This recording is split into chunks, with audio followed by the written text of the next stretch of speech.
Boa noite a todos, sejam muito bem-vindos a esta nossa segunda parte da nossa formação sobre a fé católica, continuando ainda a falar da missa e agora daqui para frente de algumas coisas mais práticas do nosso dia a dia.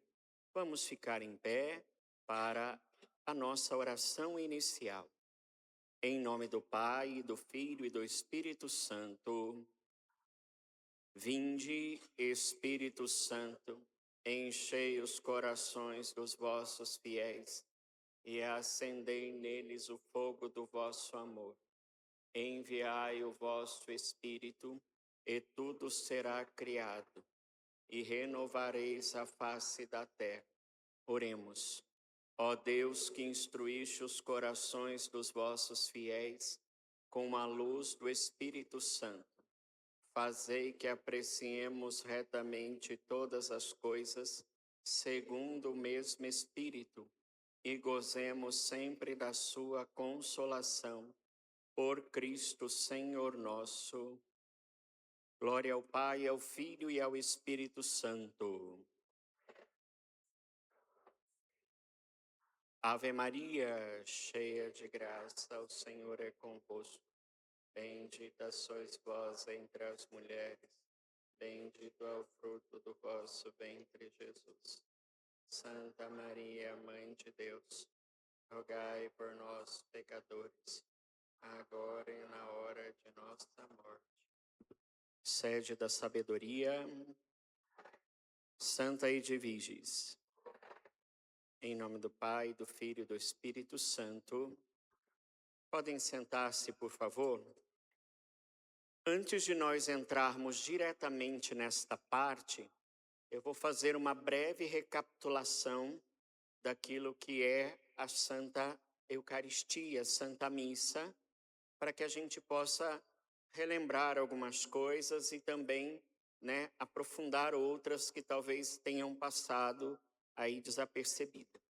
Podemos então dizer que a missa é o céu que se abre na terra.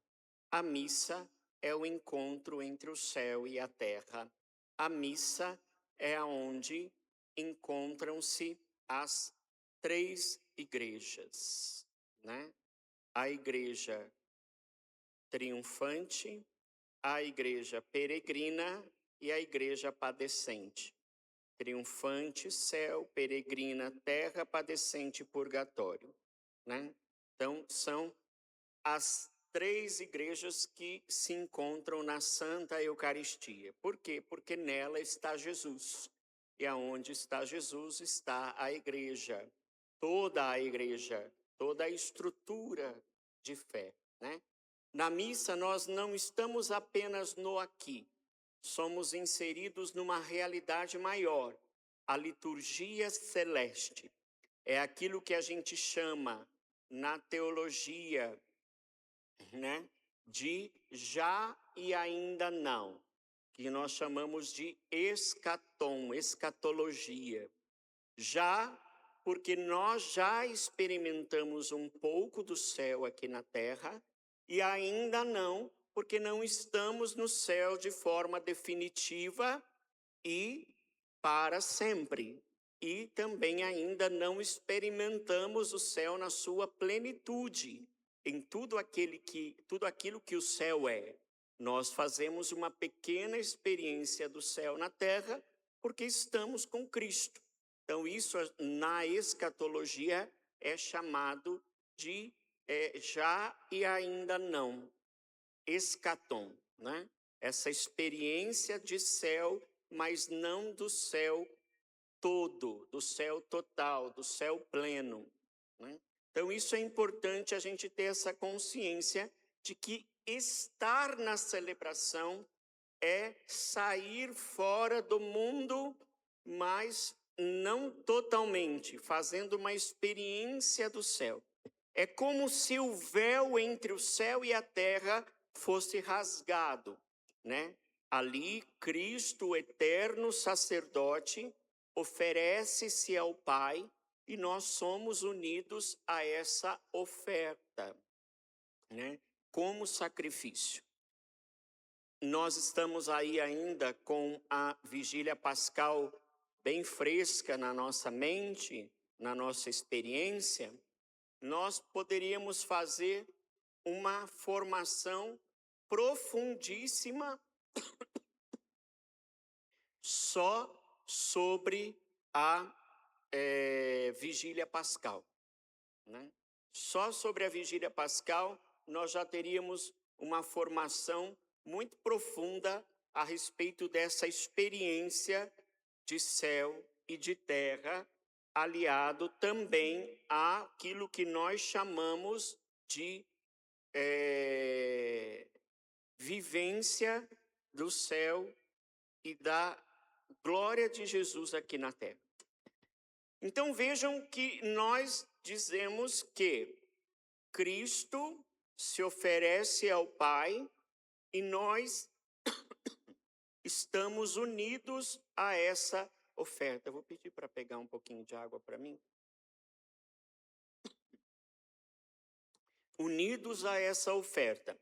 Na missa é oferecido o sacrifício.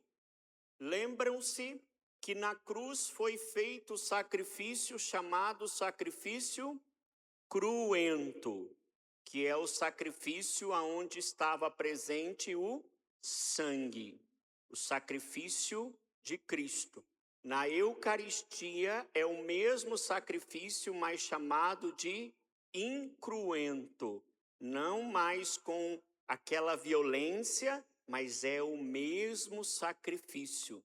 Lembrem-se que fazer memória não é teatro, não é encenação, mas é tornar presente o único e mesmo sacrifício que Cristo realizou na cruz há mais de 2000 anos atrás.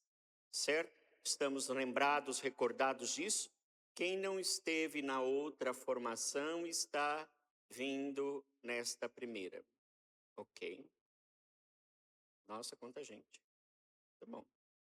Depois que eu terminar esta parte, eu vou disponibilizar todos os slides, desde o princípio para todos. Entendeu?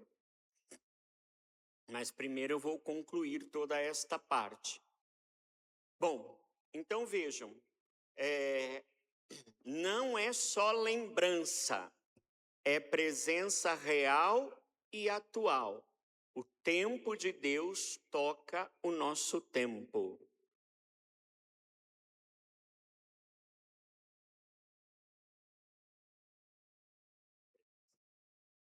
O tempo de Deus toca o nosso tempo. Então vejam bem, quando a gente está celebrando a Eucaristia aqui em cima, nós não estamos fazendo um teatro, uma encenação. Nós estamos realizando uma memória, tornando atual um único e mesmo sacrifício de Cristo na cruz. Ou seja, toda a Santa Eucaristia, Jesus morre novamente na cruz por nós.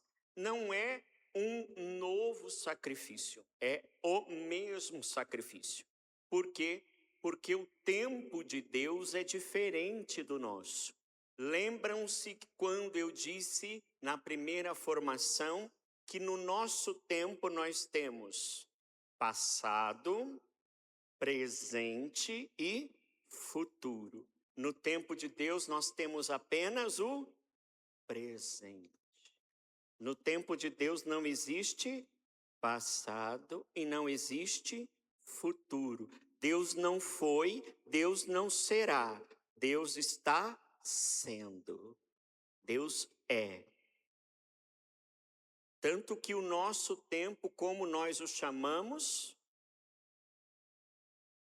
cronológico, marcado por dias, horas, minutos, segundos. O tempo de Deus é chamado de kairos, né? É um tempo que não tem começo e não tem fim. Ele é. Então, este sacrifício de Cristo na cruz, ele não aconteceu, ele está acontecendo a todo instante, a todo tempo, a todo momento, né? Por isso que lá na carta aos Hebreus, o autor da carta aos Hebreus diz que Cristo, sumo e eterno sacerdote, se ofereceu por nós uma única vez e por todas as outras possíveis. Mas não quer dizer que esta única vez ela terminou, ela sempre está acontecendo. Cristo está sempre se entregando por nós. Ele está sempre dando a sua vida, porque no tempo de Deus não há passado e nem futuro. É difícil para nós entendermos porque nós estamos limitados a uma mente extremamente racional e fechada, né? Como que não pode existir passado e presente? Eu acabei de falar, já foi. Mas para Deus não. Tanto é que o Salmo vai dizer que para Deus 1000 anos são como ontem, né? Ou como uma vigília de uma noite que passou, mas é isso, né? Portanto, nós não compreendemos o tempo de Deus. Às vezes nós achamos que Deus está demorando para escutar as nossas preces. E pode ser que para ele está escutando naquele exato momento, né? Nós temos essa dimensão de tempo muito relativa em relação ao tempo de Deus. Dizem os físicos, né? Aí, sobretudo os físicos espaciais, todos os engenheiros, que quando nós sairmos desta nossa gravidade, desta nossa realidade, o tempo passa diferente, passaria diferente. Existiriam outros lugares onde o tempo contaria diferente, né? Bom, mas isso aí são coisas que fogem aí da nossa teologia. Bom, o sacrifício que se torna presente. O centro da missa é o sacrifício de Cristo. Portanto, o centro da missa é o sacrifício de Cristo. Qual é o centro da missa? Então, quando eu venho para a missa, eu venho para viver o sacrifício de Cristo. Por isso que os nossos irmãos, né, dizem que não pode ter palmas na missa, não pode ter nada disso. Não pode, né? Não pode. Não há nenhum lugar na Sagrada Escritura que vá dizer que pode, mas também não há nenhum lugar que vai dizer que não pode, né? São questões culturais, mas que, se for ver, não deve haver palmas na missa. Mas, ponto final, né? Eu não vou matar ninguém se estiver batendo palma, né? E nem vou mandar ninguém sair fora da missa. É claro que em alguns momentos, como santo, como cordeiro, como ato penitencial, aí não, né? E não se bate palma de jeito nenhum, né? Então, só para dizer que eu não estou dizendo que pode bater palma na missa. Não, não pode bater palma na missa. Se for olhar pela questão do sacrifício, não pode, né? Mas quem bater palma também não vai ser condenado e jogado no fogo do inferno por causa disso, né? Porque nós precisamos ter a consciência de que hoje há uma grande deturpação do conceito de pecado, né? Hoje, muita gente vê como pecado mortal muitas coisas que de fato são pecados mortais, mas se esquece que o maior de todos os pecados é não amar. É não amar. Porque quais são os dois principais mandamentos de Deus? Amar a Deus sobre todas as coisas e ao próximo como a si mesmo. Muita gente coloca acima desses dois mandamentos a sexualidade, os pecados sexuais, que são pecados imortais, mas se esquece que o pior de todos os pecados é contra o amor. Por que eu estou dizendo isso? Porque muitas vezes as pessoas confessam inúmeros pecados, mas não falam assim: padre, eu não amei. Padre, eu odiei. Padre, então assim, qual é a concepção de pecado que nós temos? O pecado é só aquilo que eu acho ou é aquilo que Deus me determina? Por isso que eu penso que uma das próximas formações que nós iremos fazer é sobre o pecado, sobre a questão moral, sobre a moral da igreja, né? Para que a gente possa entender um pouquinho mais essa concepção de falta, de erro, de pecado e de tudo mais. Porque hoje há muita deturpação na cabeça das pessoas, né? E isso vai fazer com que muita gente perca o céu, porque se esquece daquilo que é o essencial. Por quê? Se eu não amo, eu estou abrindo uma brecha para os outros pecados que tanto me incomodam, mas eu não percebo que a raiz deles está na falta do amor e na maneira como eu compreendo o amor. Então, isso é uma coisa muito importante. O centro da missa é o sacrifício de Cristo na cruz. Ele se entregou uma vez por todas. Na missa, esse único sacrifício é tornado presente de forma incruenta, que significa sem derramamento de sangue, mas com a mesma força salvadora da forma cruenta, né? Que é com derramamento de sangue. Isso significa que Cristo continua se oferecendo por nós, nós somos convidados a nos oferecer como Ele. A missa só é plenamente vivida quando o fiel diz interiormente: Senhor, eu me coloco no altar contigo. Portanto, aqui está a diferença entre eu participar da missa e assistir à missa. Participar da missa é oferecer-se em sacrifício com Jesus Cristo na Eucaristia, tendo consciência daquilo que está sendo realizado. E não simplesmente vir à missa como um mero espectador, como se eu estivesse assistindo a um teatro, a uma peça, a uma apresentação, a um show. Não, eu estou fazendo parte da missa. Eu não estou assistindo à missa. Então isso precisa ficar muito claro para nós, porque senão nós nos perdemos dentro de uma realidade que não existe, que é simplesmente assistir à missa. Este verbo não existe na liturgia. Na liturgia se vive, se participa, se coloca em prática. Por isso que quando o padre começa a preparar as ofertas aqui sobre o altar, qual é a oração que eu deveria estar fazendo aí? Mais preocupado com ela do que colocar o dinheiro na sacolinha. Senhor, eu ofereço também neste altar a minha vida. Tudo que eu sou, tudo que eu tenho, de bom e de ruim. Aceita, Senhor, o meu coração.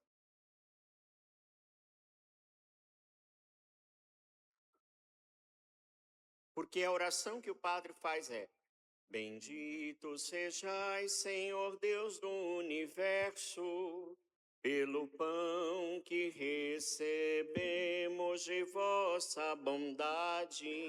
Eu estou cantando para vocês verem que pode ser cantado. Aqui a gente não canta porque o povo está cantando o canto das ofertas. Fruto da terra e do trabalho humano, e que agora vos apresentamos, e para nós se vai tornar o pão da vida. Bendito seja o Senhor para sempre, louvado seja por toda a eternidade. Aleluia.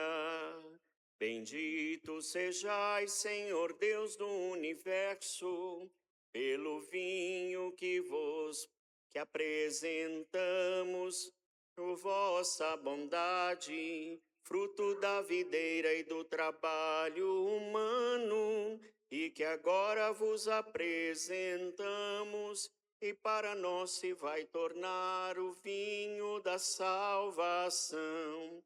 E aí depois passa para essa parte aqui, que é quando o padre junta as mãos. De coração contrito e humilde, sejamos, Senhor, acolhidos por vós. Sejamos. Que seja o nosso sacrifício de tal modo oferecido que vos agrade, Senhor nosso Deus. Aí aquela hora que eu viro para cá, lavai-me, Senhor, de minhas faltas, purificai-me dos meus pecados. Eu não lavo só as mãos, eu lavo a mão rezando. Lavai-me, Senhor, de minhas faltas, purificai-me de todos os meus pecados. Então, vejam que esta é a oração que o padre faz enquanto prepara o altar. Quando o padre coloca a água no vinho, ele diz que nós possamos participar da divindade do Senhor que se dignou a assumir a nossa humanidade. Por isso nós somos a água misturada no sangue de Cristo, que é o vinho. A água somos nós. Então, não é nada por acaso na liturgia da igreja. Tudo tem o seu significado, né? Então vejam só, a missa só é plenamente vivida quando eu também me coloco no altar com Jesus.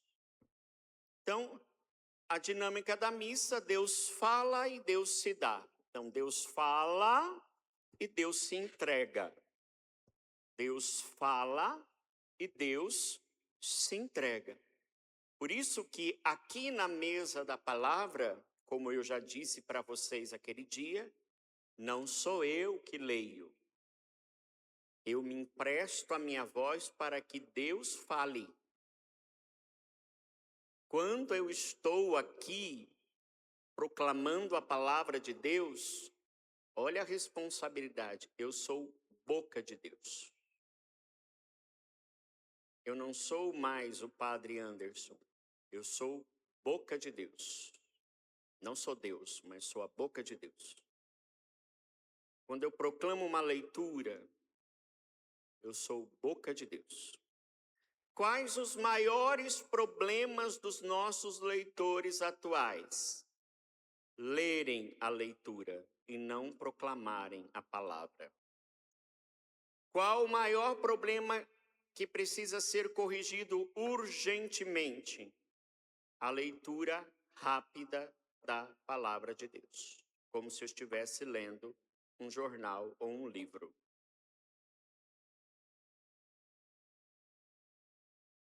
Só um exemplo.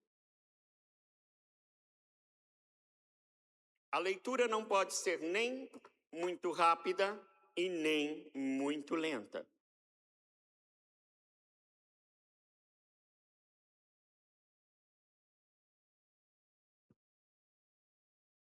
Hoje a maioria dos nossos leitores tem lido assim. Só esperar abrir aqui o negócio.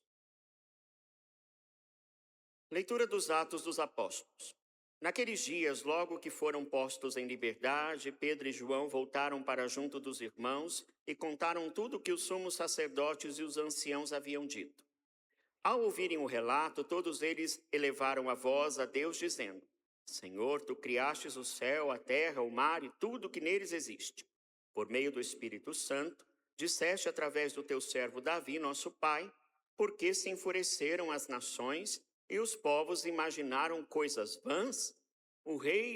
Os reis da terra se insurgem e os príncipes conspiram unidos contra o Senhor e contra o seu Messias. Está errado? Para uma leitura não está, mas para uma proclamação da palavra está. Então, esta é a diferença.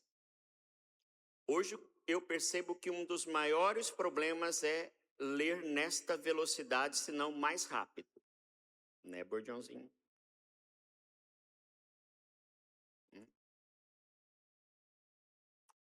Como é a leitura? O negócio não abre aqui. E a letra é tão pequenininha, mas dá para enxergar. Vamos lá. A do lecionário é grande. Outra coisa que eu já falei para o povo da música e vou voltar a repetir para eles. Não se traz o folheto para cá. Né? Eles trazem folha, traz celular para cantar. Tá tudo no lecionário. E numa letra ainda maior do que está no folheto, do que está em qualquer outro lugar. Né? E insistem em trazer folheto para cá. A única folha que pode vir para cá é a das preces.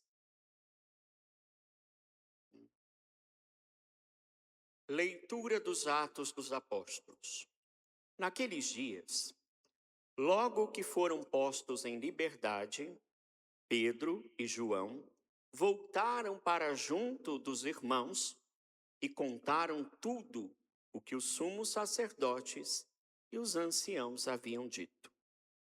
Ao ouvirem o relato, todos eles elevaram a voz a Deus, dizendo: Senhor, tu criaste o céu e a terra, o mar e tudo o que neles existe. Por meio do Espírito Santo, disseste através do teu servo Davi, nosso pai. Por que se enfureceram as nações e os povos imaginaram coisas vãs? Os reis da terra se insurgem e os príncipes conspiram unidos contra o Senhor e contra o seu Messias. Foi assim que aconteceu nesta cidade. Herodes e Pôncio Pilatos uniram-se com os pagãos e os povos de Israel contra Jesus, teu santo servo, a quem ungiste, a fim de executarem tudo o que a tua mão e a tua vontade haviam predeterminado que sucedeste. Agora, Senhor, olhe as ameaças que fazem e concede que os teus servos anunciem corajosamente a tua palavra. Estende a mão para que se realizem curas, sinais e prodígios por meio do nome do teu santo servo Jesus. Quando terminaram a oração, tremeu o lugar onde estavam reunidos. Todos então ficaram cheios do Espírito Santo e anunciavam corajosamente a palavra de Deus. Palavra do Senhor. Diferente? Essa é a diferença entre ler e proclamar. Né? E isso se aprende como? Treinando. Não tem outro jeito. Na frente do espelho, né? Com outras pessoas. E se você, então, não leu a leitura antes, aí é uma tragédia.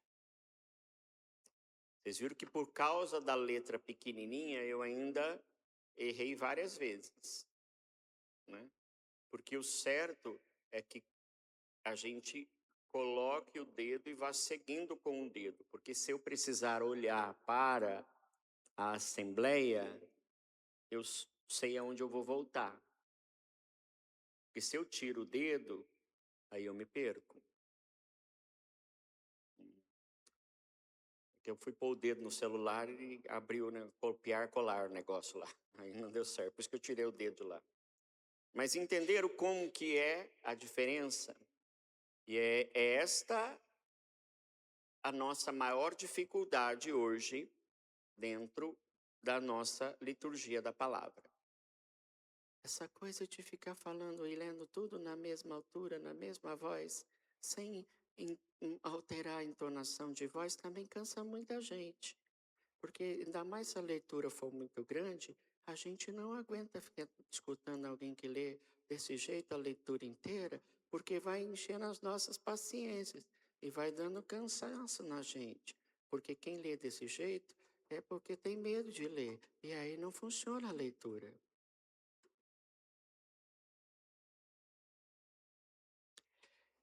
Esta questão de entonar a voz e diminuí-la quando for necessário é importante para que o texto seja expressivo. Né? E quando você tem uma expressão, você pode até ler um pouco mais rápido, mas é facilmente compreensível. Não sei se vocês já perceberam que a liturgia eucarística eu faço um pouco mais rápido do que o costume. Mas eu sempre dou algumas entonações e termino de forma diferente, que mesmo quem não sabe, está com o folheto na mão, sabe que ali tem uma resposta da Assembleia, pela forma como eu terminei a oração. Até pela forma como eu termino a entonação da bênção solene, você sabe que naquela hora é o amém que você tem que fazer, mesmo que você não estiver olhando para o folheto. Abençoe-vos, Senhor Deus Todo-Poderoso, que Ele te conceda a saúde do corpo, proteção da alma e a libertação de todos os males. Aí se eu termino assim, que Ele te conceda a proteção, saúde e bênção de todos os males. Não ficar esperando o resto. Então isso é muito importante, a gente ter ciência disso, né? E também, claro, não se aprende isso da noite para o dia, né? Claro que muitas coisas são dons e talentos, que a gente nasce com isso, obviamente, mas também é possível aprender, né? Nada é impossível. A única coisa que não tem jeito nessa vida é a morte. Para nós, porque para Deus ela não é nada, porque é só uma passagem para uma vida muito melhor do que essa. Tudo bem até aqui? Na liturgia da palavra, Deus toma a iniciativa, é Ele que fala. Né? Isso nós vamos ver melhor aqui nessas partes da missa. Então, depois de falar, Deus se entrega. Ele é a Eucaristia. O pão e o vinho tornam-se verdadeiramente corpo e sangue de Cristo. Não um símbolo, não uma ideia, não uma imagem figurativa, mas corpo e sangue de Cristo. Lembra lá da história da essência, da matéria, da substância? Quem não veio, né, na primeira formação, acho que as 3 primeiras estão disponíveis lá no YouTube da paróquia, né? Pode retomar lá o YouTube da paróquia e procurar os 3 primeiros dias da formação estão lá no YouTube, tá bom? Bom, a comunhão é união real com Cristo. Quando eu comungo, eu faço uma comunhão, uma união real com Cristo. Ao comungar, eu não recebo um símbolo, mas o próprio Cristo que entra em mim. É a união mais íntima possível nesta vida. Cristo em mim. É até bonito quando aquela música canta assim, né? Pela graça de Deus, que a graça de Deus cresça em nós sem cessar, e a ti, nosso Pai, o Espírito Santo de amor, para gerar e formar Cristo em nós.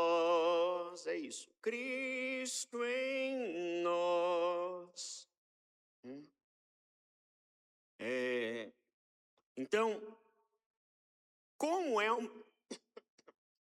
uma união íntima, essa comunhão cura o coração, fortalece contra o pecado e conforma a nossa pessoa de Cristo.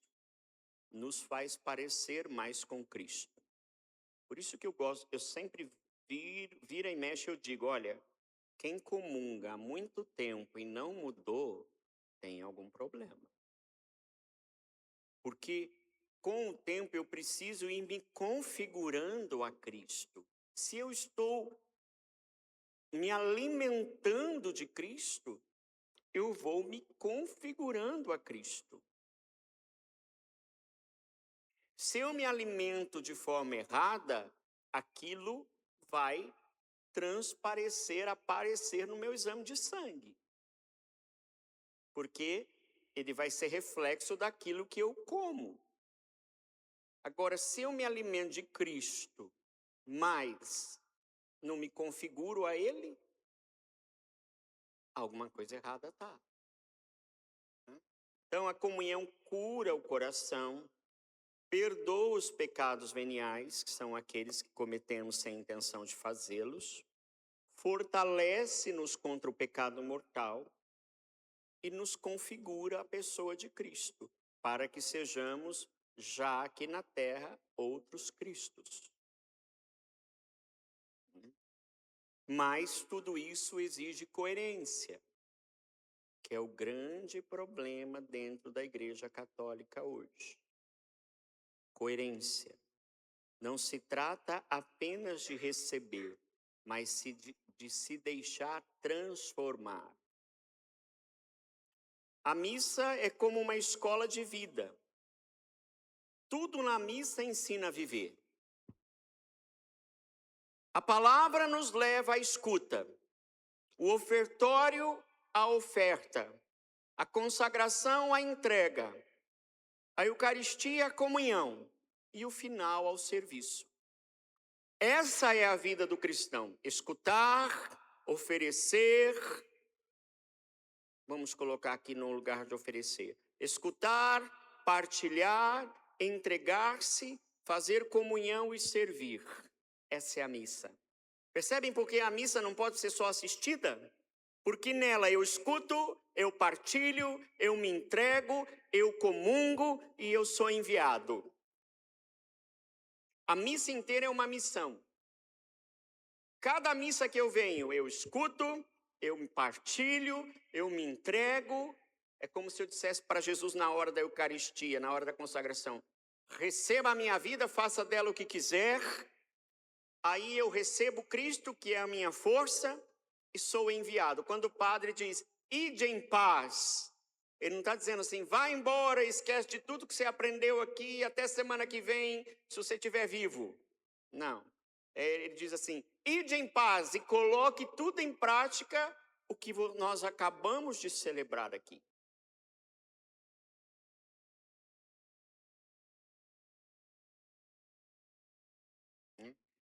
Então, isso é, na verdade, a Eucaristia. Cada vez que eu venho para a missa, eu venho com a proposta, e assim deveria ser, de ouvir o que Deus quer de mim, de partilhar o que eu tenho, de me entregar a Ele, de recebê-lo como força e de levá-lo aonde eu for.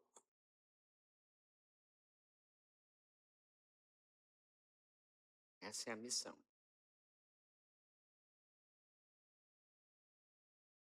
Então, a missa forma o cristão por dentro. Ela educa o coração para amar como Cristo amou.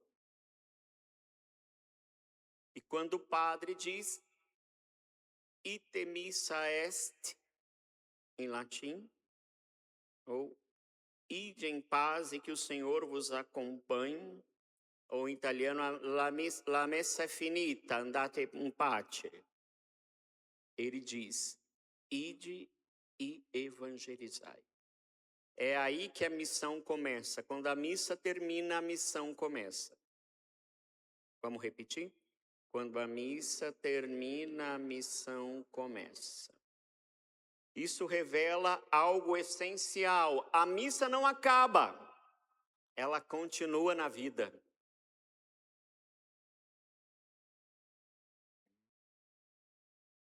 Ela continua na vida. Aqui, graças a Deus, nós temos uma graça.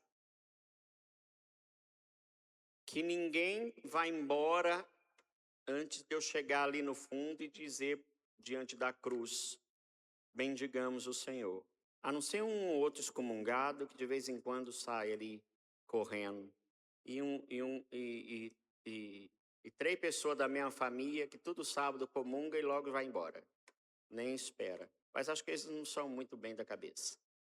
Mas todo sábado eles vêm aqui de short e tudo, uma bolsa esquisita. Eles vêm, ficam na missa, comunga, e a hora que comunga eles vão embora. Eu não sei nem onde eles moram, mas eles fazem assim. Quem é da acolhida já deve ter visto.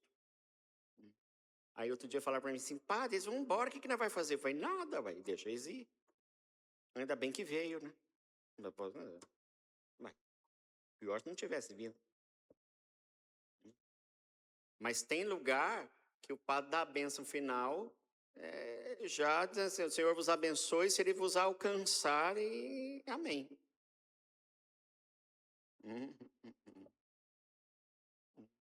Tá indo embora, mas aqui não, graças a Deus, todo mundo espera o padre sair, o padre chegar na porta para falar tchau. Então vejam que somos chamados a continuar com a missa na vida. Levar Cristo para o mundo, tornar a presença de Deus na família, no trabalho, na sociedade, viver como Eucaristia viva, como alguém que se doa. O grande drama hoje é participar sem entrar, vir à missa sem fazer parte dela. O maior risco não é faltar à missa, é estar nela sem mergulhar no mistério. O maior risco não é faltar à missa, mas é estar aqui na missa sem estar dentro do mistério. Entre outras palavras, está aqui na missa, mas só Deus sabe onde é que a cabeça está. Né? É ouvir sem escutar, ver sem contemplar, comungar sem se entregar. Olha que bonito e forte ao mesmo tempo essas 3 expressões. Ouvir sem escutar, ver sem contemplar, comungar sem se entregar. Ouvir sem escutar, ver sem contemplar, comungar sem se entregar. Por isso a atitude interior é tudo.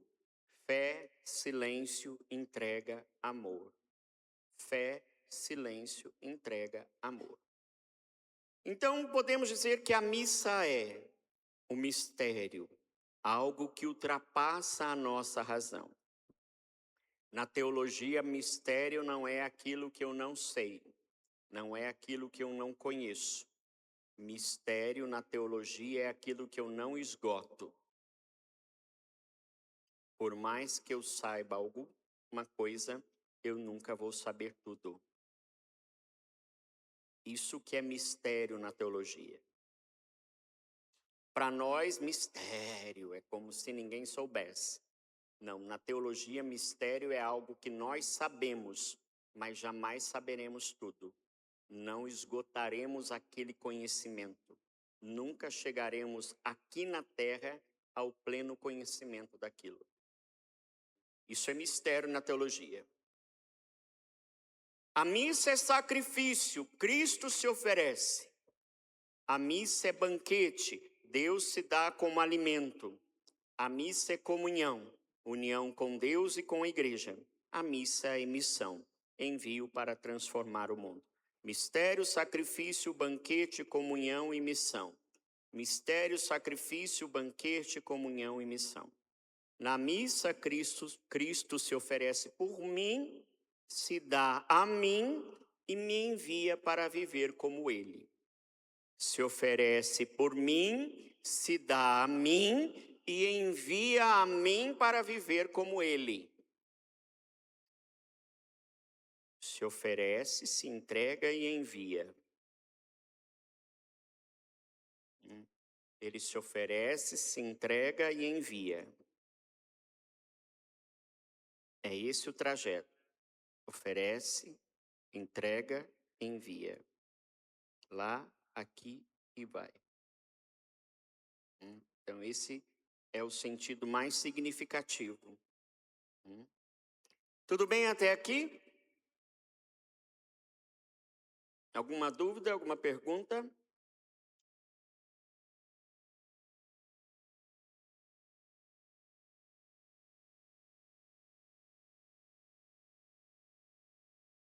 Em janeiro nós tínhamos muito mais pessoas, também porque era férias, né? Muita gente não estava estudando, né?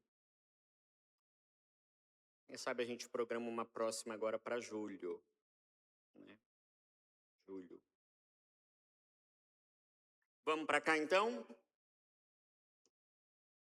Nós estamos com um projetor mais antigo por enquanto, mas vai chegar o novo. O outro que eu estava usando outra vez era novo. Mas era emprestado do seminário. Aí o seminário voltou, nós devolvemos. Agora nós compramos um novo para nós, mas vai chegar ainda. Esse é o nosso desde quando nós... não sei, faz tempo. Bom, os ritos iniciais. Quando começa a missa?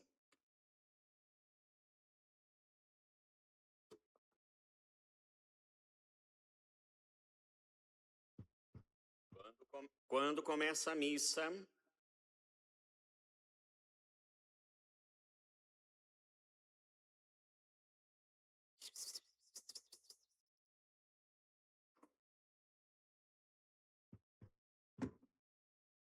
Ninguém sabe? Oi? Oi? É bem por aí. Quando eu estou saindo de casa, ou de uma forma mais concreta, quando eu chego na igreja, a missa já começou. Por isso que esse falatório me irrita. Você já está na missa.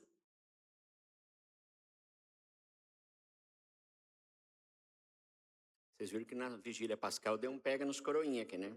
É só um osso, ó. Acabou. Eu falando aqui com o povo. Mas é criança, a gente dá um desconto. Pior é quando é os adultos.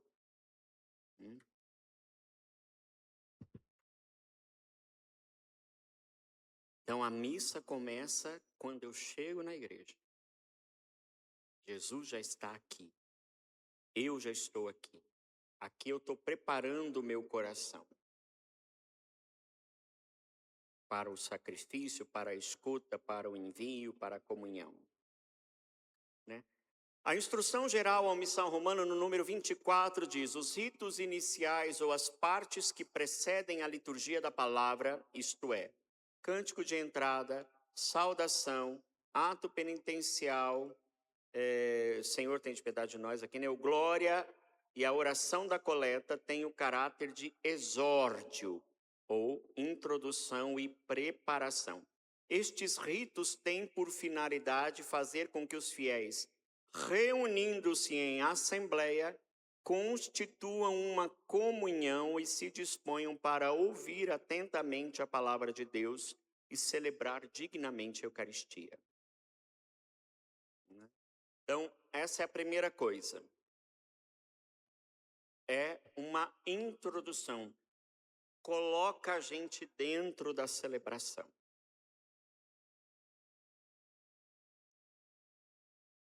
A questão do comentário logo após a saudação inicial, na verdade é assim. Na missa não existe comentário nenhum. Teve um tempo aqui no Brasil que tinha comentário para tudo. Não sei se vocês se lembram dessa época.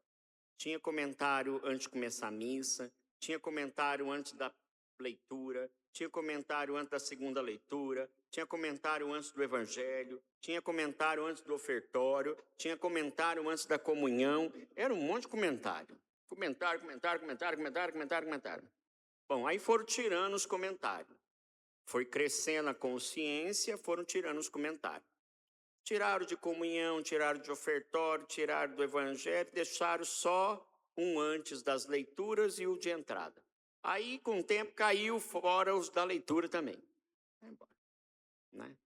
Aí ficou só o inicial, que também não deveria existir, mas que a gente deixa, que é para poder colocar o povo dentro da missa. Mas se todo mundo fosse assim, realmente de frente, não precisaria. Né? Por exemplo, você vai numa comunidade religiosa, não tem comentário. Né?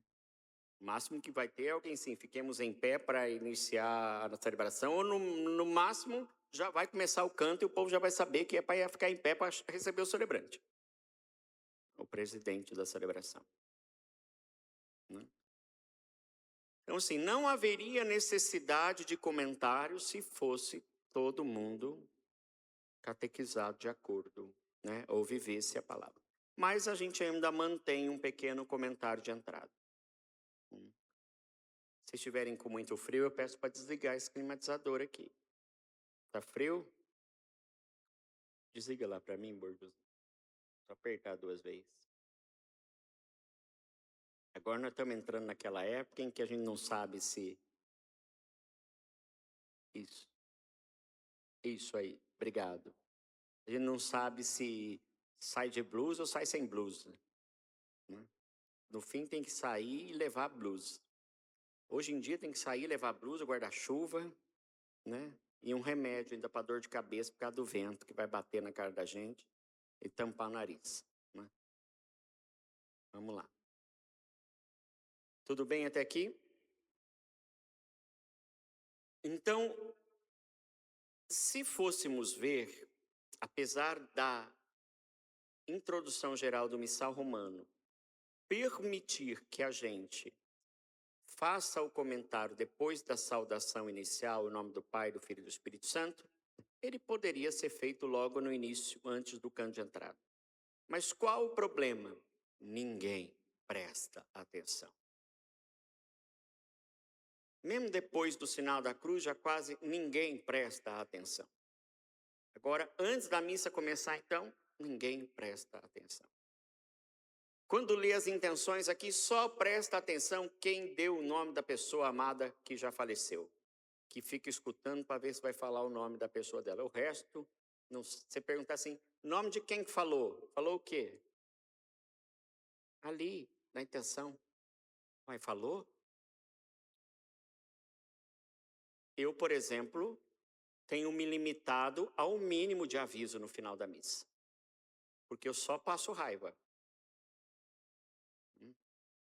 Se eu dou aviso, esse telefone aqui chove durante a semana. Vai ter tal coisa? Que hora vai ser tal coisa? Não vai nada tal coisa? Falei. Mas falou. Então eu tenho dado o mínimo de aviso possível. Assim, só para explicar alguma coisa. Pode ter certeza que vai ter muita gente que vai falar assim, eu não sabia que a formação tinha formação hoje. Amanhã vocês me contam. Falei em tudo quanto foi missa. Ainda postei nas redes sociais hoje. Mas vai ter gente que amanhã fala assim, ter formação. Depois os coordenadores cobrem lá nos seus grupos. Aí, quando alguém escreve assim, mas ter formação, você já põe bem que o padre falou. Não tem jeito. O povo presta atenção naquilo que interessa. Hoje em dia é assim.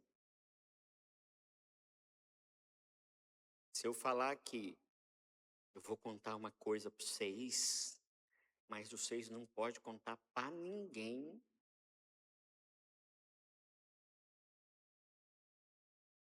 Ixi, eu tenho 100% da atenção de todo mundo. Agora, se eu falar assim, então, eu preciso contar uma coisa, eu vou dizer uma coisa a vocês, eu termino de dizer, o que eu falei? Hã? Então, assim, essa é a grande questão. Então, o comentário inicial é feito logo após a saudação por causa disso, para que ao menos as pessoas estejam um pouco mais interiorizadas. A gente pede para desligar o celular no começo da missa, tem vez que o celular toca?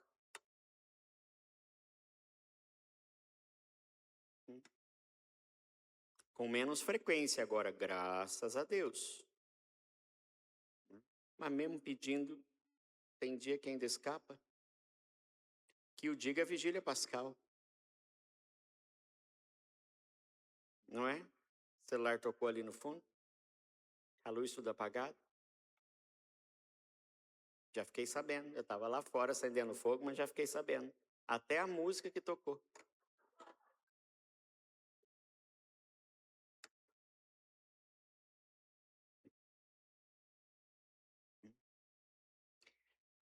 Aliás, eu quero agradecer a sua Elaine pela gentileza de tornar a nossa vigília pascal mais agradável com seus aromas e perfumes, né? Vocês viram que a igreja estava perfumada, o tempo todo perfumada, mas não era coisa nossa, não. É graças à sua Elaine. Se não fosse ela, com as maquininhas dela de poder. Até a vigília pascal teve um cheiro especial, né? Muito obrigado, né? Só não peço para a gente pôr toda vez que puser incenso, senão né, tá perdido. Vai dar só trabalho para você, né? Mas graças a Deus. Bom, comentário inicial tem por finalidade introduzir os fiéis ao mistério celebrado. Sua posição correta seria após a saudação do padre, pois ao nos encontrarmos com uma pessoa, primeiro a saudamos para depois iniciarmos qualquer atividade com ela. Tá? Então é por isso que a gente faz a saudação, um comentário depois da saudação. Porque quando você encontra com uma pessoa, primeiro você fala assim, oi, bom dia, boa tarde, tudo bom? Aí você fala o que você quer, não é? Você não chega falando para a pessoa assim, então eu quero isso, quero não. Primeiro você fala, oi, tudo bem? Bom, pelo menos deveria ser assim, né? Bom dia, boa tarde e assim por diante. Aí a gente tem o canto de entrada, né? Enquanto o sacerdote entra com os ministros, começa o canto de entrada. A finalidade desse canto é abrir a celebração, promover a união da Assembleia, introduzir no mistério do tempo litúrgico ou da festa, acompanhar a procissão do sacerdote e dos ministros. Durante o canto de entrada, percebemos que alguns elementos que compõem o início da missa, né? Então, o canto de entrada dura enquanto durar o ato que está se realizando.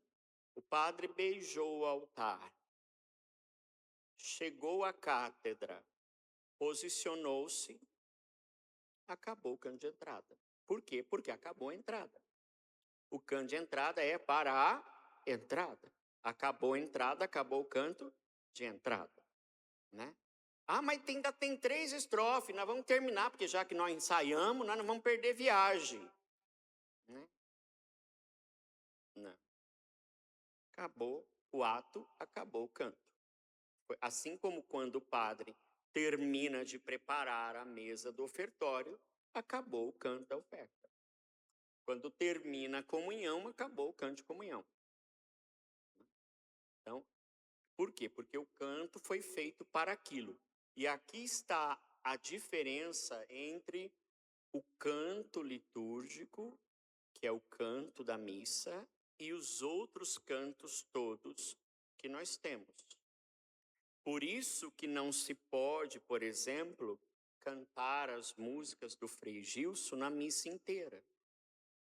Elas são lindas, são maravilhosas, mas não foram feitas para a missa. Elas foram feitas para uma evangelização. A diferença do canto litúrgico é essa: o canto tem que ter sido feito para aquele ato litúrgico. Como o povo reunido, engatado por tua cruz, que é o que nós estamos fazendo. Povo eleito, povo santo. Entendeu? Então é por isso. E é a grande briga da comissão de música litúrgica da diocese com os ministérios de música da diocese. Por exemplo, o nosso canto de pós-comunhão, que eu faço questão de mantê-lo, porque daí eu abro uma exceção para se cantar uma música dessas, de um Frei Gilson, de um Colo de Deus, de uma evangelização, ele na verdade não existe na liturgia. Qual seria a forma mais correta? Terminou a comunhão, silêncio. Até que se arrume todo o altar e o padre depois levanta e faz oremos. Só que é a hora que vocês mais cantam. Então eu fico com dó de tirar. Mas se o bispo vier, eu tiro. Porque ele não gosta.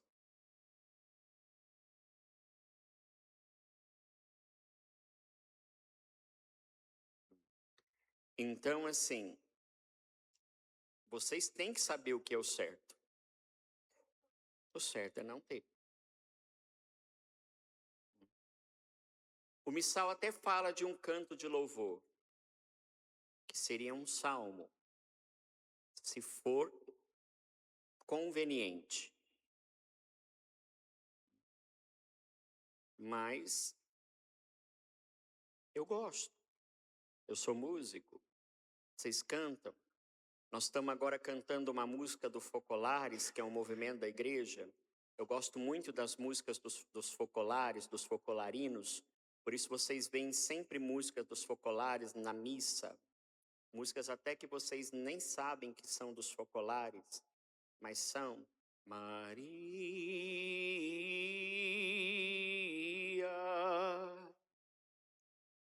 Maria,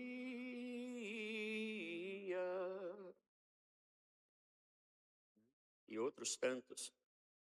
Por exemplo, o canto que nós estamos cantando agora de pós-comunhão, um deles, que é do Focolares, nada mais é do que a narração do encontro dos discípulos de Emaús com Jesus no caminho para Emaús.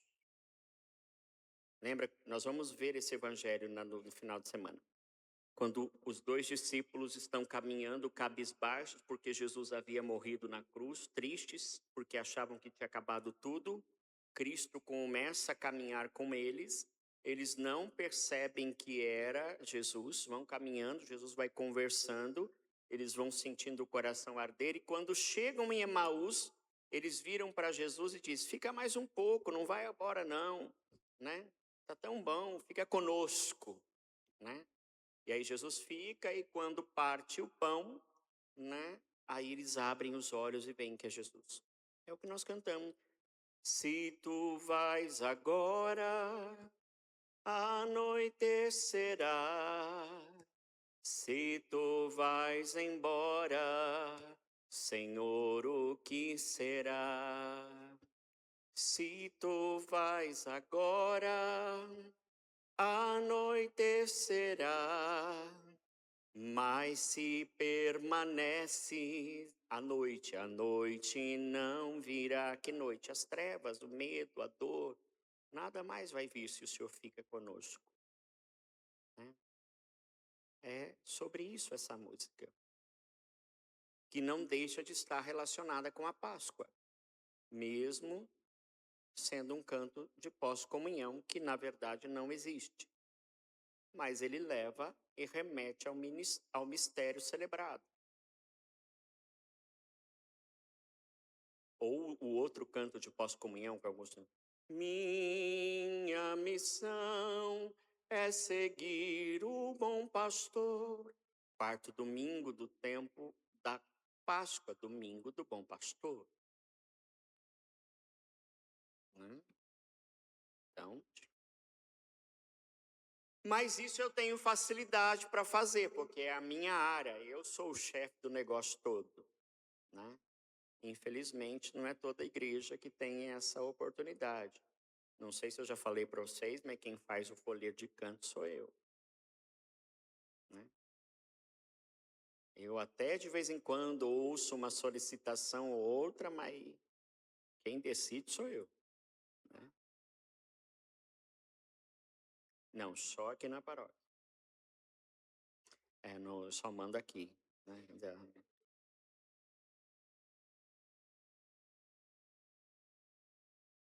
Muita gente copia a gente. Muita gente copia a gente. Em muita coisa. Né? Em muita coisa. Então, várias coisas assim. Mas então é isso. Tá vendo como a gente vai divagando? É muita coisa. A missa, o mistério da liturgia é muito bonito. É muito detalhe, é muita riqueza que a gente nem imagina, né? E tudo que está ligado uma coisa a outra. Como eu já cansei de falar para vocês, na Igreja Católica nada é por acaso. Na liturgia nada é por acaso. Tudo tem um sentido, um jeito e um porquê de ser daquela maneira, daquela forma. A vigília pascal, apesar de ser demoradíssima, é a coisa mais linda que nós temos, porque nela está todo o nosso mistério, né, de celebração, toda a razão da nossa existência. Desde a criação do homem até a salvação de Cristo, o envio dos apóstolos da missão da igreja.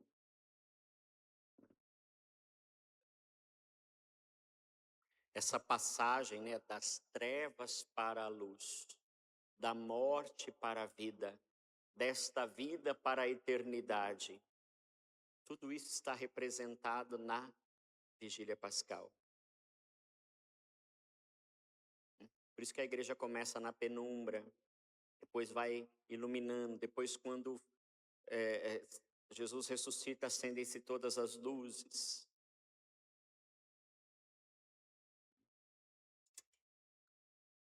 Muito bem. E nós estamos no canto de entrar. Bom.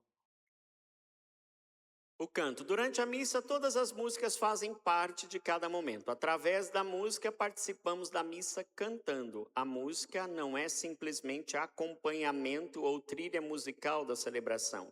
A música é também nossa forma de louvarmos a Deus, da importância da participação de toda a Assembleia durante os cantos. Os cantos da missa são a missa. Não se canta na missa, se canta a missa. Por isso, cantar também faz parte da celebração. Se eu fico só mudo e não canto, eu estou falhando com uma parte da celebração eucarística. Cantar faz parte da missa. A missa foi feita para ser cantada. Tanto é que o próprio Santo Agostinho dizia que quem canta reza 2 vezes. Então, cantar não é uma opção na missa, é uma obrigação. Mas eu sou desafinado, não sei o que. Não tem problema, você não está no microfone?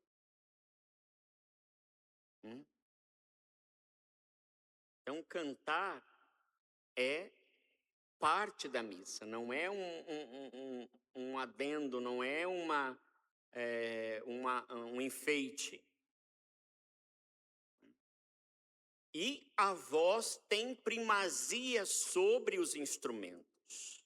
Tanto é que o canto na missa iniciou-se sem instrumentos. O canto gregoriano, a princípio, a priori, não tinha instrumento. E o verdadeiro canto gregoriano até hoje não tem. Depois de mais de 1000 anos, é que se introduziu o órgão no acompanhamento do canto gregoriano. Portanto, todas as vezes que um instrumento numa missa estiver mais alto que as vozes, está errado. Ah, mas os músicos que tocam fica sentido. Problema deles, não são eles que têm que aparecer.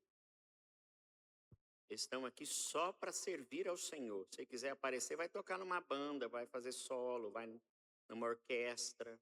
Na missa, é Jesus quem aparece. E eu mando abaixar mesmo.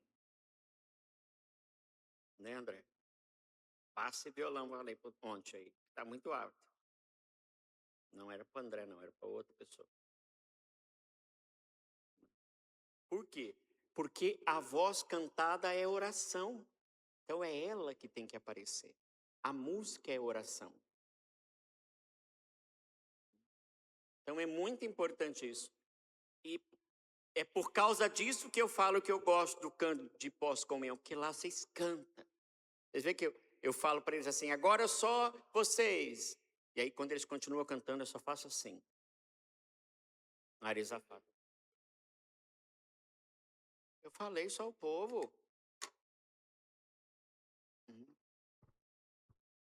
Porque, na verdade, a missão do ministério de canto é sustentar o canto para vocês cantarem, não cantarem a missa sozinho.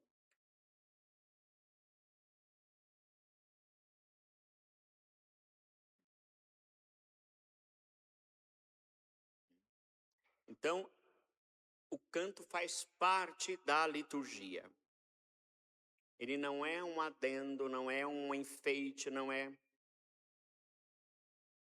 Ele é parte daquilo.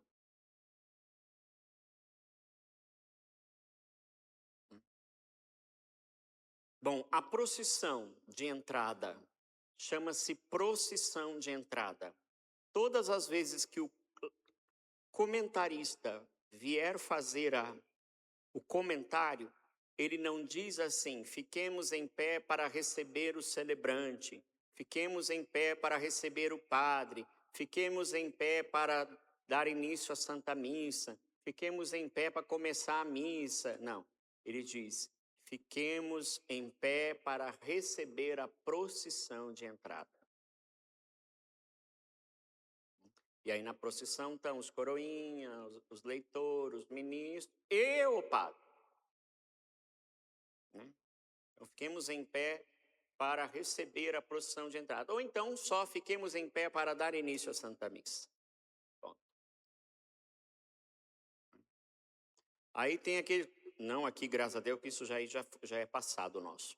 Mas às vezes eu vou celebrar em outras paróquias, aí fiquemos em pé para receber os coroinhas, os leitores, o evangeliário, o seminarista e o padre. Pelo amor de Deus. Se é uma igreja pequena, já chegar aqui na frente. Então, bom. Está com sono? O beijo no altar. Durante a missa, o pão e o vinho são consagrados no altar, ou seja, é no altar que ocorre o mistério eucarístico. O presidente da celebração, ao chegar, beija o altar, que representa Cristo, em sinal de carinho e reverência por tão sublime lugar. Por incrível que possa parecer, o local mais importante de uma igreja é o altar, pois, ao contrário do que muita gente pensa, as hóstias guardadas no sacrário nunca poderiam estar ali se não houvesse um altar para consagrá-las. Este é o lugar mais importante da igreja. Por isso que eu não me debruço aqui, não ponho a minha bolsa aqui em cima, evito pôr o máximo de coisas aqui em cima, porque este é o lugar mais sagrado da igreja. Se não existisse o altar, não tinha capela do Santíssimo. Tanto é que eu falei para vocês na outra formação que o altar é consagrado quando a igreja está totalmente pronta, não falei? Para quem não entende o que é isso, o altar é crismado. É como se o bispo viesse crismar o altar. Coloca-se no altar a relíquia de um santo e o bispo unge o altar com o óleo do crisma, numa celebração própria que chama-se sagração da igreja. Ele unge o altar e são colocadas na igreja pronta 4 ou 12 cruzes, depende do tamanho da igreja. Se a igreja é menor, 4, se a igreja é maior, 12. O bispo vai numa escada e vai ungir todas essas cruzes com o óleo do crisma. E aí tem uma vela nessa cruz que é acesa, né? E assim ele faz. Isso significa que a igreja está sendo sagrada, que agora, além de solo sagrado por natureza, ela está sagrada o prédio todo, tudo é sagrado nela. Cada parede, tudo é sagrado. Então, e uma vez sagrado, o altar não pode mais ser jogado fora ou alguma coisa assim. Na verdade, o altar não deve nem ser móvel. Ele deve ser fixo no chão. Né? Aqui o nosso altar é móvel porque aqui não é a nossa igreja definitiva. Mas lá em cima o altar será fixo. Eu quero transformar o presbitério num palco da apresentação da coisa natalina. Vamos tirar o altar. Não vai, não. Apresenta aqui a orquestra, na frente. Não vai botar em cima do presbitério. Mas o senhor pôs o ano passado. Não é aqui a igreja definitiva. Aqui será o salão paroquial.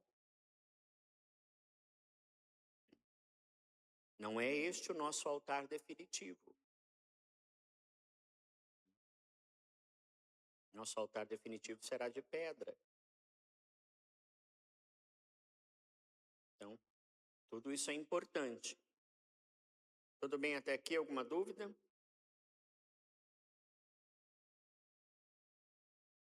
Qual? Pode ser guardado. Esse não está sagrado, ele pode ser desmanchado. Ele não é sagrado. Ele não tem uma relíquia dentro dele.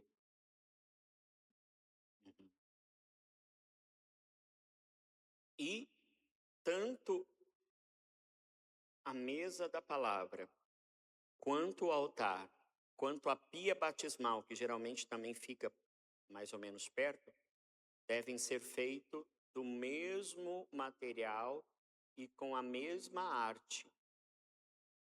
Devem ser parecidos. Porque formam um só conjunto. Eu entro na vida da igreja para ouvir a palavra e me alimentar do Cristo e me ser enviado. Antigamente, nas igrejas antigas, a pia batismal era na entrada da igreja, quando não muito na fora. Vocês já ouviram falar da Torre de Pisa? Que é torta, assim? Lá, na verdade, é o batistério da igreja de Pisa, de Pisa, né? da catedral. Porque qual era o que era a liturgia, né? A pessoa era primeiro batizada, só depois ela podia entrar na igreja. Então, quem não era batizado não podia participar das celebrações, ficava na porta. Só depois de fazer a catequese e ser batizado é que ele podia entrar na igreja. Porque ele estava inserido na comunidade de fé. Depois mudou-se um pouco essa questão. Aí a pia batismal veio para frente, mas se você for nas igrejas antigas, nas matrizes, né? A nossa aqui, a pia já não está lá no fundo mais. Vocês vão ver que geralmente tem um lugar onde sobe para o coro e na outro tem um outro lugar vazio que era onde ficava a pia batismal. Algumas igrejas antigas conservam a pia como memória, outras arrancaram a pia de lá, levar para frente.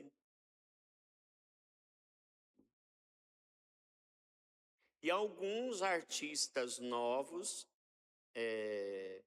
alguns arquitetos litúrgicos novos têm voltado com essa prática de colocar a pia batismal no fundo. Por exemplo, se você for à igreja das Chácaras Alvorada, Padre Adriano, quando estava lá, fez a pia batismal no fundo.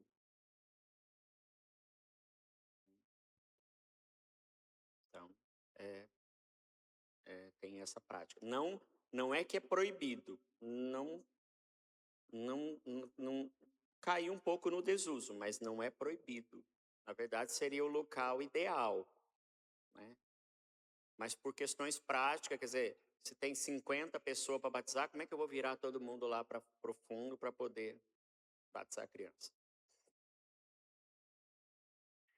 Tanto é que se você, por exemplo, for a Firenze, né, ou Florença, na Itália, você vai ver que lá naquela igreja belíssima tem um lugar enorme na frente dela que é o batistério. Que é tão bonito quanto a igreja, parece uma outra igreja.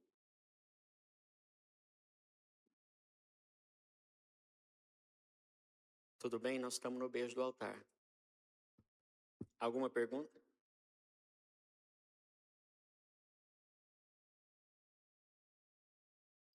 Oi?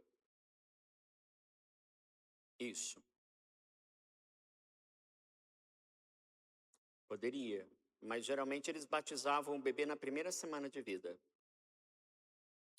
Os convertidos, ainda alguns hoje têm, os mais conservadores têm essa prática de batizar o bebê nas primeiras semanas de vida.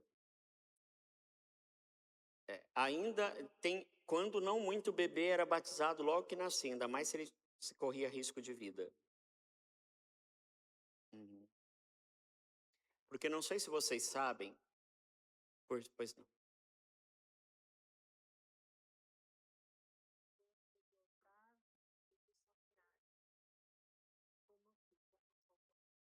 O sacrário também é importante, porque lá está Jesus. Mas em ordem de importância, primeiro o altar, depois o sacrário. Vamos dizer assim, não em ordem de importância, mas equivalentes, né? Equivalentes, porque sem o altar não tem Jesus lá, né? E Jesus está lá, então é assim, vamos colocar em equivalência. Não sei se vocês sabem, mas qualquer um de nós, ou melhor, qualquer um de vocês, né? Porque assim, nós somos todos irmãos, mas eu tenho um ministério ordenado e vocês não, são leigos.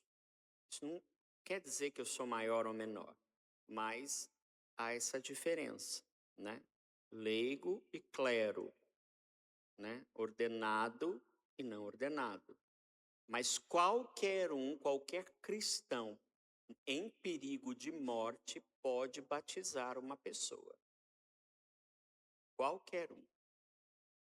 Se você fizer 3 coisas: jogar água na cabeça, dizendo: eu te batizo em nome do Pai e do Filho e do Espírito Santo. Ponto. Está batizado. Não pode batizar mais. Se uma enfermeira fizer isso numa UTI neonatal com uma criança que está correndo risco de vida e ela sobrevive, quando ela vier para a igreja eu faço apenas os ritos complementares. O óleo, né, e as outras coisas, porque ele já está batizado. E existe também o que nós chamamos de batismo de sangue, quando a pessoa tem o desejo de ser, mas isso era mais quando a igreja era perseguida nos inícios, nos primórdios da igreja. A pessoa era que tinha o desejo de ser batizada mas era morta antes de conseguir ser batizada. Então a igreja diz que ela foi batizada pelo sangue.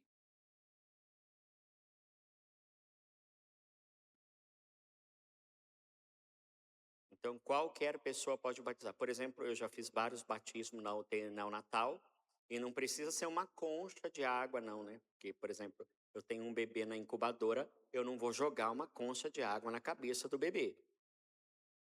Eu vou lá, pingo uma gota em nome do Pai, pingo outra gota em nome do Filho e outra gota em nome do Espírito Santo. 3 gotas só de água na cabeça da criança. Está batizado. E tem que ser esta forma. Em tu nome, tu patros, kai tu ruiu, kai tu pneumatus, ragio, amém. No grego é isso. Com todos, em nome do Pai, e do Filho e do Espírito Santo, amém. Edo, edo, edo. Não tem problema. Pode ser só você e a pessoa, não tem problema. Por isso que a igreja não aceita alguns outros batismos, né? De algumas outras igrejas, porque não são feitas com essa fórmula. As igrejas tradicionais que fazem o batismo dessa forma, a gente aceita. Né? Porque o batismo tem que seguir aquilo que está no Evangelho. Lá no final do Evangelho de Mateus, está escrito, no capítulo 21, ide por todo mundo e batizai-os em nome do Pai, e do Filho e do Espírito Santo. Então, é a ordem do Evangelho.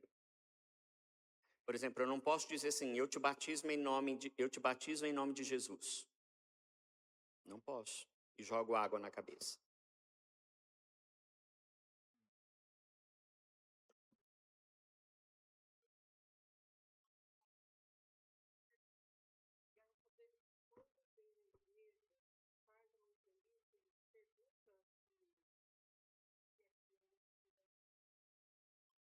Geralmente a gente procura saber da enfermeira como foi, né?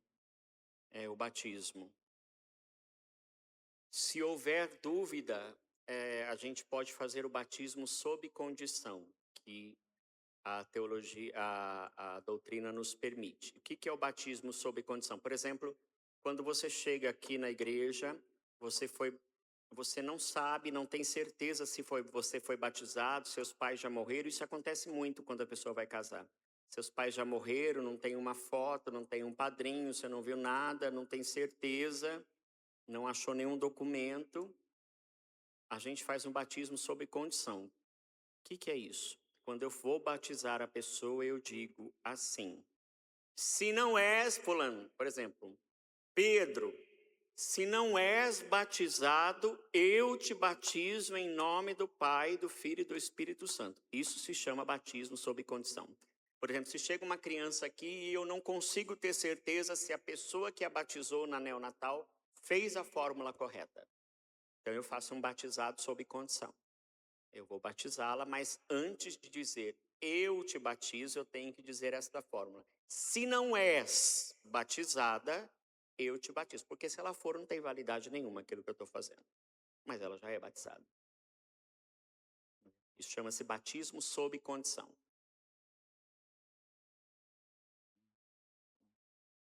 Pode falar. Oi? Tem que ser água. Água, não necessariamente água benta. Tem que ser água. Não pode ser qualquer outro líquido. A imersão não é necessária, mas é uma fórmula de batismo. Né? Mas não é necessária. Pode ser só por aspersão. O batismo de imersão não é necessário.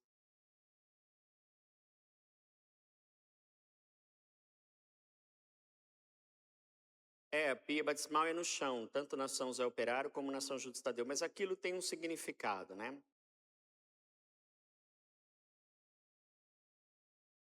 Não tem problema. Não.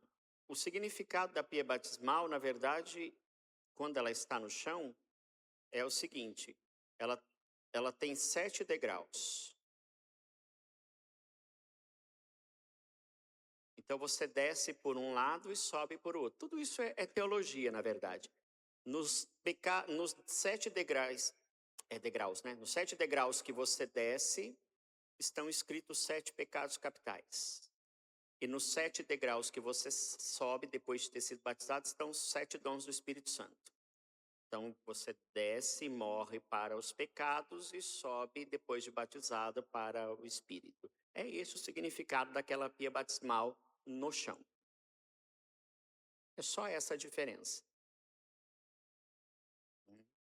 Mas não é obrigatório. Então, tem 7 degraus. 7 que desce, 7 que sobe. Se você for no São Judas ou lá nas suas operárias, você vai ver que está escrito nos degraus.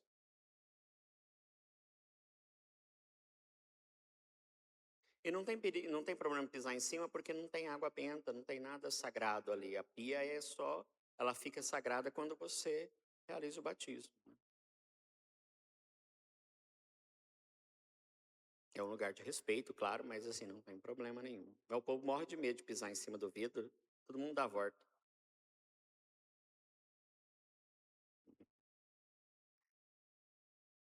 Onde que eu estava?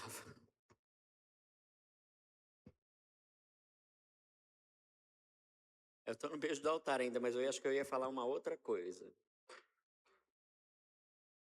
Sobre o batismo. Enfim, qualquer um pode batizar. Tudo bem? Certo? Dentro desta realidade.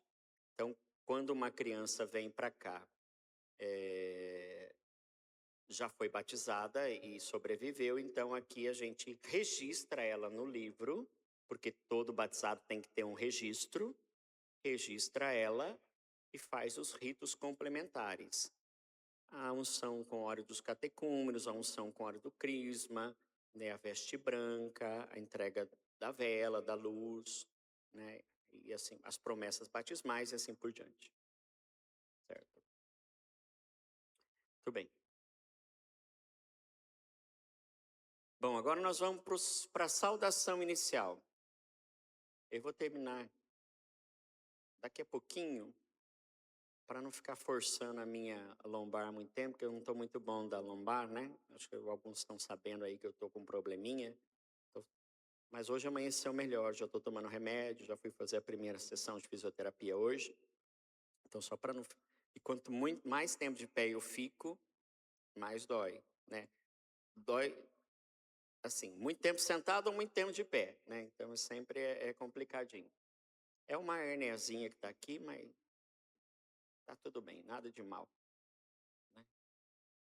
Tem coisa muito pior. O presidente da celebração e a assembleia recordam-se porque estão celebrando a missa. É sobretudo pela graça de Deus em resposta ao seu amor. Nenhum motivo particular deve sobrepor-se à gratuidade.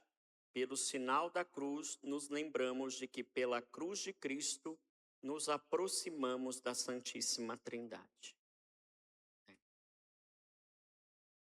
Vocês sabem que aqui a gente vai dizer: a graça de nosso Senhor Jesus Cristo, o amor do Pai e a comunhão do Espírito Santo estejam sempre convosco. Aqui é o resumo do que nós estamos celebrando, em comunhão com a Trindade Santa. E dentro desta fórmula existem algumas opções que o missal me dá de fazer a saudação, como por exemplo, de só traçar o sinal da cruz e dizer: o Senhor esteja convosco. Ele está no meio de nós. Vocês sabem que esta resposta, ela é exclusiva do Brasil. O Senhor esteja convosco. Não existe em nenhum outro lugar do mundo. Nos outros lugares do mundo todo, a resposta é: e com o teu espírito.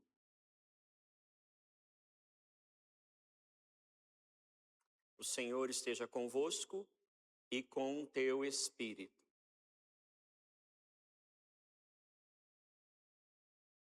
Por que a diferença? Vamos lá. A igreja no Brasil achou que poderia confundir a cabeça das pessoas essa questão da palavra espírito. As pessoas acharem que fosse um outro espírito, uma pessoa, e não Deus. Né? Então, a igreja fez essa diferenciação. Por exemplo, em italiano, il Signore sia con voi e con il tuo spirito. No espanhol, com vosotros, com o teu espírito.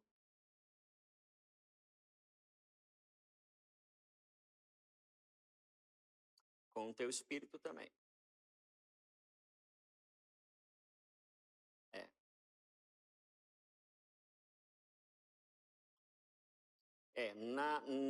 Na Itália é tudo parola de Dio, não tem palavra da salvação. É palavra do Senhor, palavra de Deus. Tanto leituras quanto o evangelho.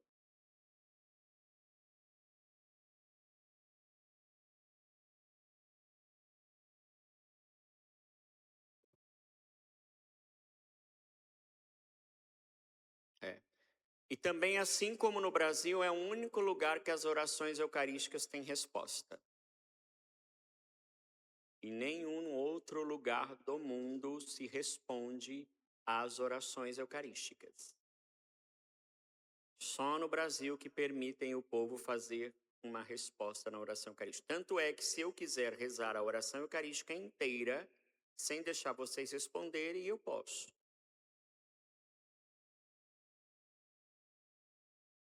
Só o missal brasileiro é que tem respostas às orações eucarísticas. E ainda nesta reformulação do missal, feita há 2 anos, algumas respostas foram retiradas de algumas orações. Tanto que eu ainda faço uma confusão. Por exemplo, a oração eucarística terceira, que nós fizemos este domingo, no caso ontem, ela tinha uma resposta que foi omitida antes da consagração. E aí todas as vezes que chega na hora dessa resposta, eu dou uma paradinha e depois eu lembro, não tem mais a resposta. Aí que eu venho, santificai, pois esses dons, que era a resposta que tinha antes. E aí 20 anos rezando desse jeito, vocês imaginam. Então, e na oração eucarística quarta, tinha uma resposta inserida no prefácio antes do santo, que também foi tirada.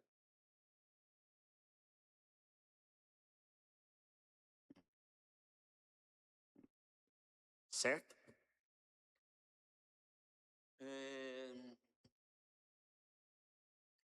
Retirada na sua maioria dos cumprimentos de Paulo, o presidente da celebração, a saudação, e a assembleia se saúdam. O encontro eucarístico é movido unicamente pelo amor de Deus, mas também é encontro com irmãos. Aquelas saudações que eu falei para vocês, que tem várias opções, a maioria, quase todas elas, são baseadas na saudação que Paulo faz no início das suas cartas. A igreja que está em Corinto, graça e paz da parte do Senhor nosso Deus, né, e de Jesus Cristo. A maioria é toda tirada dessas saudações paulinas.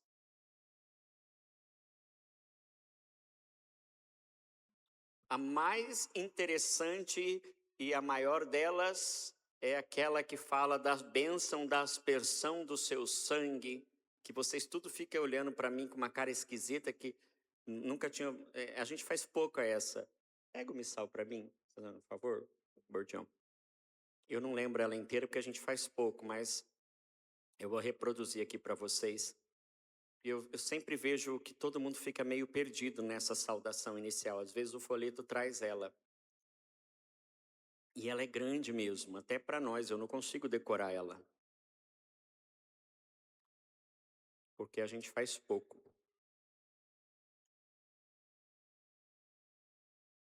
Abre nos ritos iniciais, que está logo ali, perto das orações do ofertório, algumas folhas antes.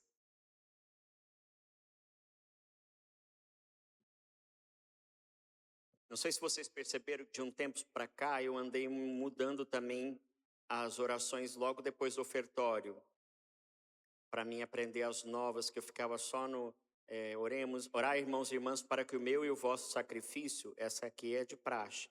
Aí eu tenho mais 3 opções, e eu pedi para eles começarem a abrir o missal para mim nelas, para mim poder fazer diferente.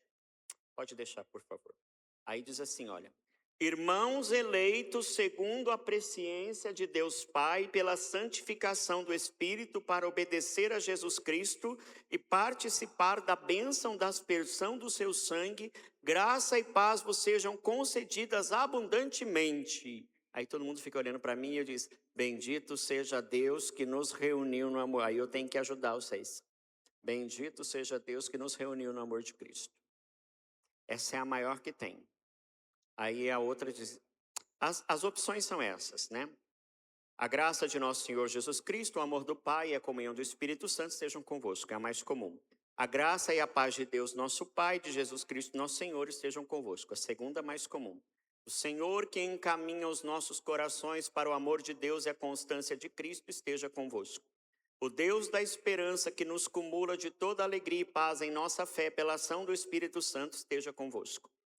Aí, a vós, irmãos, paz e fé da parte de Deus, o Pai e do Senhor Jesus Cristo. Aí veio a grandona que eu acabei de fazer agora. Aí vem a graça e a paz daquele que é, que era e que vem, estejam convosco. E a última, o Senhor esteja convosco. Né? São essas. Né? E também, quando é o bispo, ele pode, depois dessa, o Senhor esteja convosco, dizer: a paz esteja convosco. Bendito seja Deus que nos reuniu no amor de Cristo. Aí lá no oremos,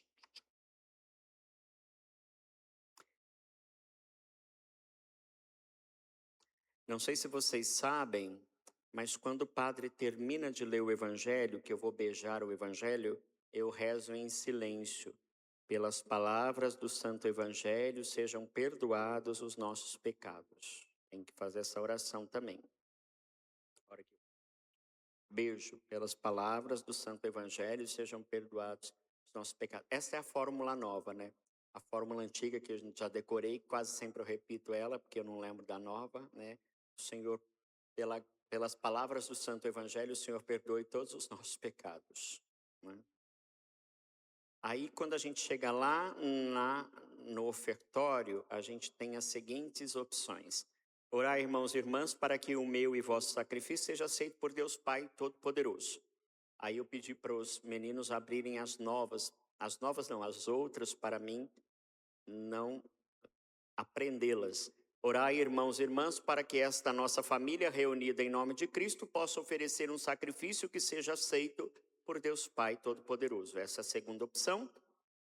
A terceira opção, orar, irmãos e irmãs, para que, trazendo ao altar as alegrias e fadigas de cada dia, nos disponhamos a oferecer um sacrifício aceito por Deus Pai Todo-Poderoso. Esta é a terceira opção. E aí temos a quarta opção. São 4 opções. Orar, irmãos e irmãs, para que o sacrifício da igreja, nesta pausa restauradora, na caminhada rumo ao céu, seja aceito por Deus Pai Todo-Poderoso. Obrigado. Perguntas?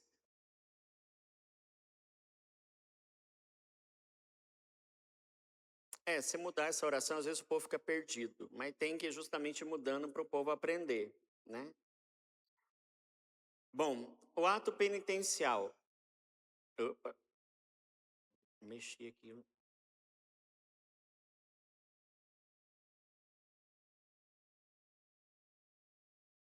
Após saudar a assembleia, o presidente, o sacerdote, convida toda a assembleia a, em um momento de silêncio, reconhecer-se pecadora e necessitada da misericórdia de Deus. Após o reconhecimento da necessidade da misericórdia divina, o povo a pede em forma de ato de contrição. Confesso a Deus Pai Todo-Poderoso, né, em forma de diálogo por versículo, tende compaixão de nós, Senhor, porque somos pecadores, ou em forma de ladainha, Senhor, que viesse salvar os corações arrependidos. Após segue-se a absolvição do sacerdote. Tal ato pode ser substituído pela aspersão da água, que estava no folheto esse final de semana, mas eu não fiz, porque já tinha feito no domingo de Páscoa, que nos convida a rememorarmos o nosso compromisso assumido pelo batismo e, através do simbolismo da água, pedimos para ser purificados. Cabe aqui dizer que o Senhor tem de piedade de nós, não pertence necessariamente ao ato penitencial. Este se dá após a absolvição do padre e é um canto que clama pela piedade de Deus. Daí ser um erro omiti-lo após o ato penitencial quando este é cantado, né?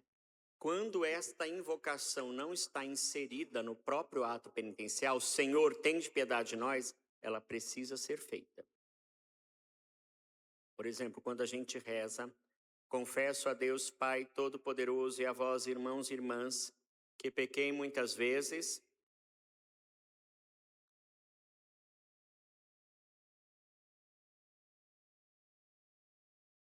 E isso já erraram. Porque na nova versão é assim, ó. Por minha culpa, minha tão grande culpa. 3 vezes agora, não mais 2. Vamos lá?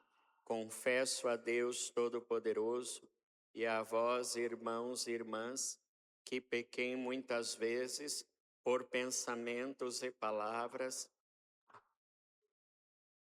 por minha culpa, minha tão grande culpa. O por é uma vez só. Por minha culpa, minha tão grande culpa. E peço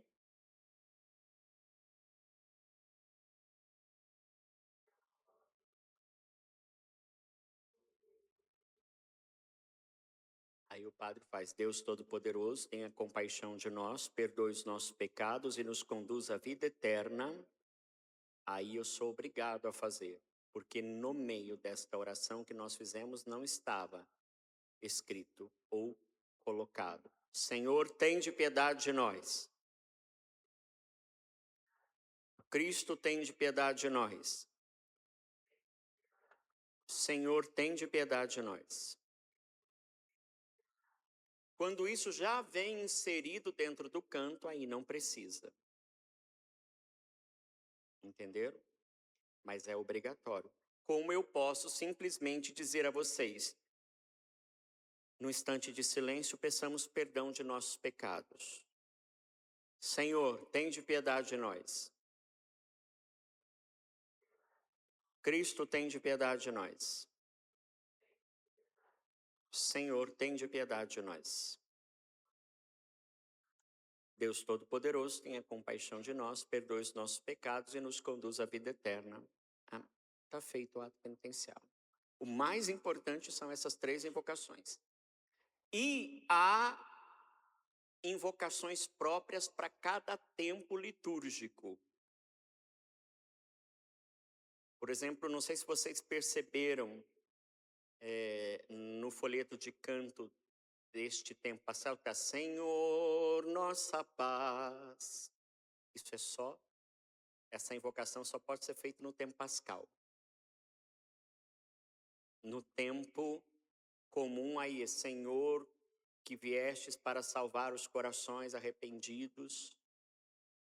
Na quaresma é uma outra invocação. Tem uma invocação para cada tempo. Não é tudo o mesmo ato penitencial. Mas o que não pode faltar em todos eles é o quê? Senhor, tende piedade de nós. Cristo, tende piedade de nós. Senhor, tende piedade de nós. Isso não pode faltar. Quando a gente canta aquela música, confesso a Deus, Pai Todo-Poderoso, ou eu confesso a Deus e a vós, irmãos, tantas vezes pequei, não fui fiel, pensamentos e palavras, atitudes e omissões, por minha culpa, eu mudei a letra, minha culpa, tão grande culpa, agora entra, na música cantada entra, Senhor, piedade, Cristo, piedade, tem piedade, ó Senhor. Por isso que no final eu não faço, porque no meio da música entrou.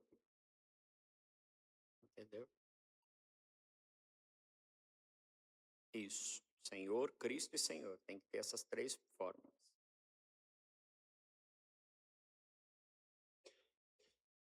Certo? 9h30. Eu ia sortar vocês mais cedo, como diz o povo. Deu a hora. 2 horas falando. Parece que foi 2 horas? Não, mas foi 2 horas. Amanhã vocês estão de volta? E avisa o povo que não sabia. Que não ficou sabendo de ação, que ninguém avisou, que nós voltemos. Vamos ficar em pé? Ave Maria.